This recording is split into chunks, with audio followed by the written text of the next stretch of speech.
let us all do we can to build a better future. Well, I have some good news. I probably should have put this as the last story, but I didn't. Sorry, guys. But let's call this the emotion of a last story. Speaking of emotions from earlier, the NRA just declared bankruptcy.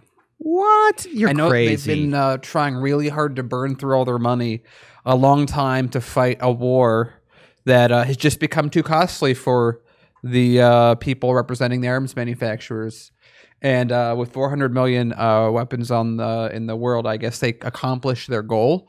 But they've spent so much on political activity, and they just are losing money from revenue. And it's caught up with them. Of course, the NRA has decided to, as always, swing out the point of view on this a little different. Okay. So let's just start with it. So this is I love this. I think their tweet or a comment from the New York Attorney General. Thoughts and prayers. The NRA's claimed financial status has finally met its moral status, bankrupt. This is from the New York Attorney General, which I think is kind of funny that it's like, oh, well, I guess we found a place where they're going to talk about that. Anyway, so let's talk about this. So that is what many opponents of the National Rifle Association, Riley, said in a statement in a response to news that the pro-gun lobby group had officially filed for Chapter 11 bankruptcy on Friday in the United States.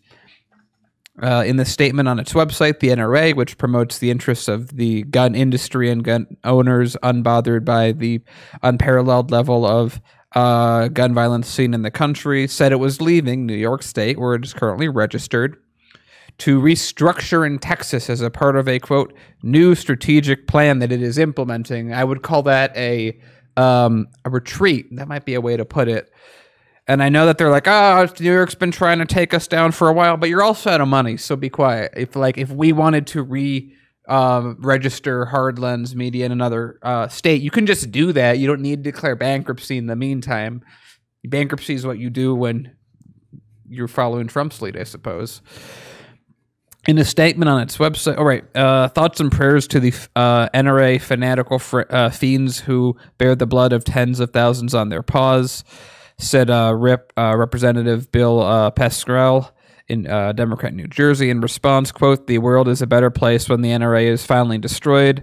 Looks like that day is closer. Yeah, it's like, if your strategy's like, hey, those parents are like mourning in Sandy Hook, let's fight that. Like, that's not like good. It's not a good PR. Like, I don't have to try and explain that to you. It clearly hasn't worked out. It took the NRA just decades to build up the reputation and the funding to be where they're at. And, well, now they're at a little different place. So while the NRA claims in this statement that it is in the strongest financial condition in years, which is why they declared bankruptcy, of course, it said its strategic plan involves utilizing the protection of the bankruptcy court. That sounds very Trumpian right there. Look at that.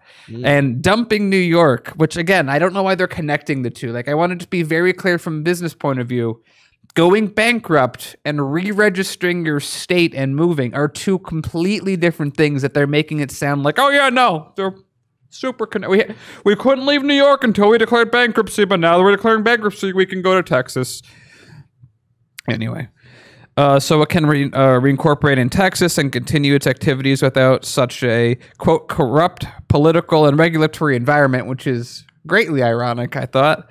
Brady United, which has called for the NRA's dissolution for decades, said Friday that news of the NRA's filing for bankruptcy is just the latest proof that the NRA has cheated its members and taxpayers in the pursuit of an extremist agenda that has made our country remarkably less safe. Now, here's a question I want to have answered. Maybe you guys in the comments might know more than me.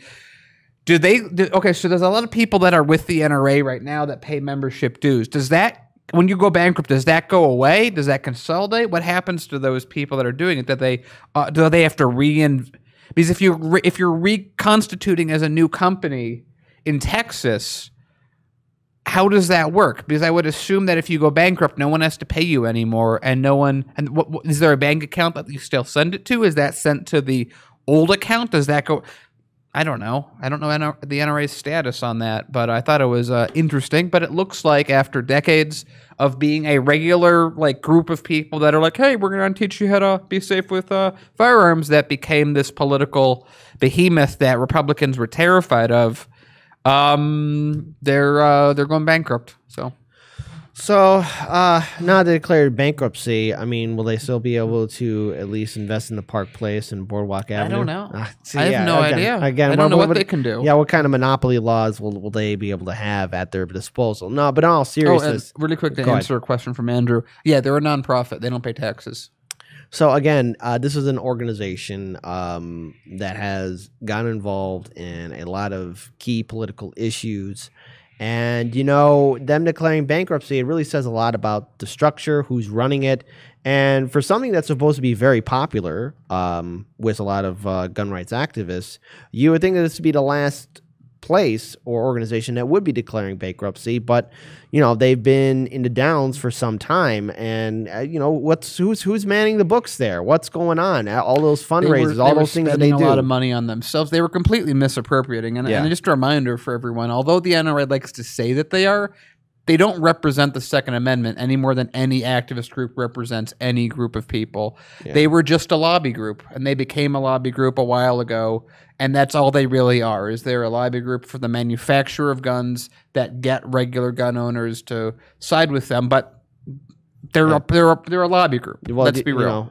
I find it funny now that the NRA had a history of grading representatives and politicians, whether they're for, A, B, C, D, and F. I guess now in regards to the NRA's future, financially, they are an F. Oh, they get an F right there. There we go. All right, I think that's a good way to wrap things up. Yeah, so, Daniel, what's the final word? It's like they weren't really doing that much to protect people anyway, because here's the other thing about this. This is what we see on both sides. Sometimes over pushing an issue actually makes you, just like if you're an army and you overrun your supply line moving in, it's not really good for your longevity, because then you're going to get overrun at some point. And it looks like that's what happened. They pushed way too far. They alienated way too many members. They spent way too much money. They did way too much terrible PR. They lost their reputation. They lost their money. They squandered money that was that they were supposed to be using, and they ignored their original mission, which they were founded on, which was to teach gun safety and things of that nature. And they've just left that entire part of them behind, and they overran their own position, and now they are overextended, declaring bankruptcy and failing because they did their job improperly. And they left what they should have hypothetically been doing if they were trying to be their protectors of Second Amendment, which is always funny because they ignore all the other amendments that help protect the Second Amendment, but the Second Amendment must be protected unless they don't have to, unless they don't, which they never really have, well, in the last couple decades. I'm going on, but you got what I'm saying. All right, that's a good note to end it on, Daniel. So